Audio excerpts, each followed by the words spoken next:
à la RATP, ils se sont dit, mais attends, je pense à un truc. Bon, d'habitude, dans nos guichets, on est désagréable avec tout le monde.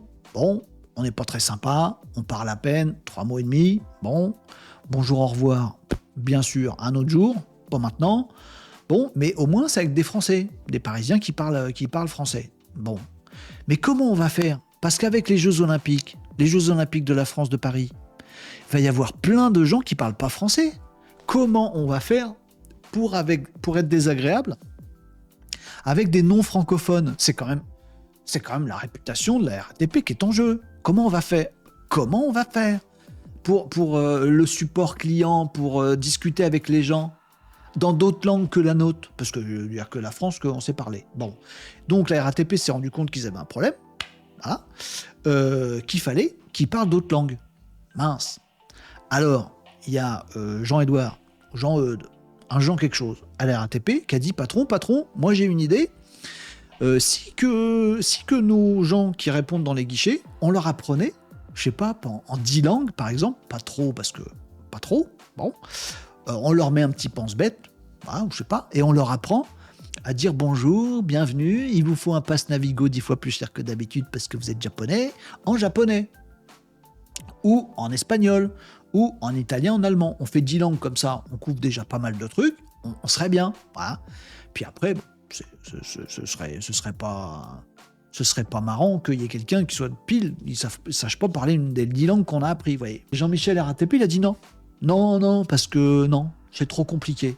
Plutôt, nous, on va développer une intelligence artificielle qui traduit automatiquement que quand on dit bonjour, et on le règle sur japonais, excusez-moi madame, vous êtes quelle nationalité? On comprend pas ce qu'elle dit. Bon, je sais pas choisir, fini. Bon, imaginons qu'on sache que c'est japonais. Comment tu sais si tu parles pas? Bref, peu importe. Je choisis japonais, je dis bonjour, hop, ça dit bonjour en japonais la dame. Magnifique. Une IA qui traduit dans les deux sens. Bon, pas trop, juste 10 langues.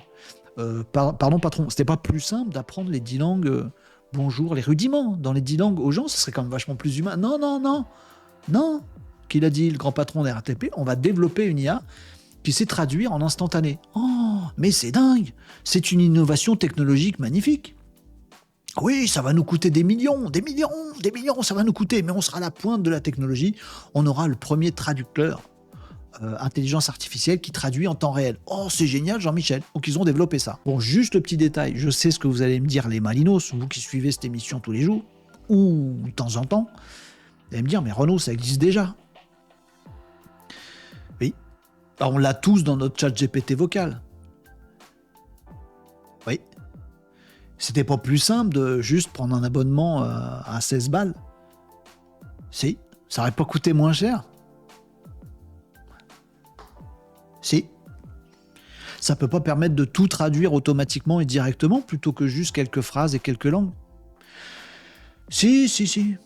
Et si, c'est vrai, non, mais vous avez raison sur tout. Oui, bien sûr. Mais Jean-Michel RATP, il a dit que c'est mieux si on met des millions à tout refaire. Voilà.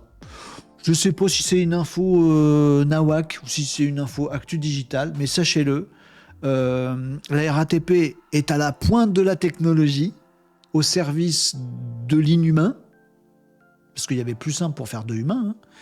Donc à la pointe de la technologie, pour pas servir l'humain, mais on est à la pointe derrière tous les autres, si vous voulez. C'est un concept conceptif.